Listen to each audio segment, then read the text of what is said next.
ساتھ موجود ہیں بول نیوز کے نمائندے زاہد فاروق کیا تفصیلات ہیں؟ جی بالکل وہی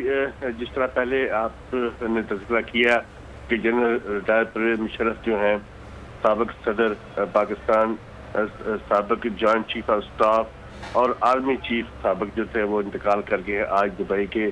امریکن ہاسپٹل میں، وہاں پہ وہ زیر علاج تھے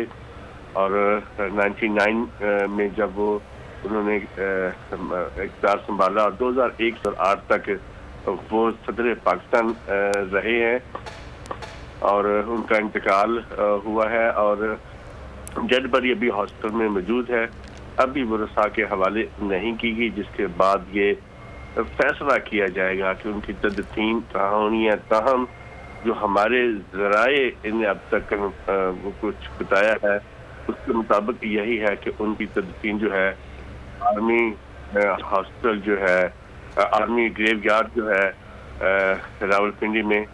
وہاں پہ ابھی سوچا جا رہا ہے۔ تاہم یہ حتمی نہیں ہے، ان کے جو خاندانی ذرائع ہیں اور ان کی جو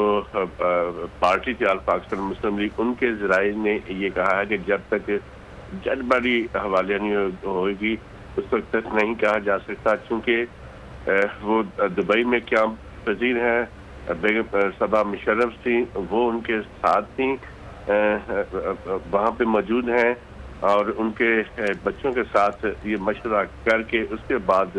یہ فیصلہ کیا جائے گا کہ ان کی ڈیڈ باڈی جو ہے کب پاکستان لائی جائے گی، ان کی تدفین کب ہوگی، یہ اس کا فیصلہ جو ہے وہ ابھی نہیں کیا گیا، چونکہ سڈن اچانک ان کو یہ خبر ملی ہے، جس کے بعد ان کے جو خاندان کے لوگ ہیں ابھی ہاسپٹل میں موجود ہیں، جس کے بعد یہ فیصلہ کیا جائے گا کہ ان کی تدفین کب اور کہاں پہ ہوگی۔ تاہم 99 سے لے کے 2008 تک پاکستان کے جو مختلف مدعوں پہ رہنے والے جوائنٹ چیف آف سٹاف، سابق آرمی چیف اور سابق صدر پاکستان جنرل مشرف جو ریڈ کارپٹ 2008 میں لے کر رخصت ہوئے تھے، بعد میں وہ علاج کی غرض سے وہ بیرون ملک گئے تھے اور اس وقت سے ان کا علاج وہاں پر جاری تھا۔ ان کو کافی امراض تھی، جس میں ایک موذی مرض بھی لاحق تھا ان کو، جس کا علاج ہو رہا تھا امریکن ہاسپٹل جو دبئی میں ہے۔ تاہم وہ آج جاں بر نہ ہو سکی، اس سے پہلے بھی کافی دفعہ ان کے اس دنیا سے رخصت ہونے کی خبریں آئی تھی، لیکن خاندانی ذرائع نے ان کی تردید کی۔ آج خاندانی ذرائع اور عسکری ذرائع نے بھی اس بات کی تصدیق کی کہ اگر آپ کو یہ ویڈیو پسند آئے تو لائک پر کلک کریں۔ خون ناحق بہت پی چکی یہ زمین،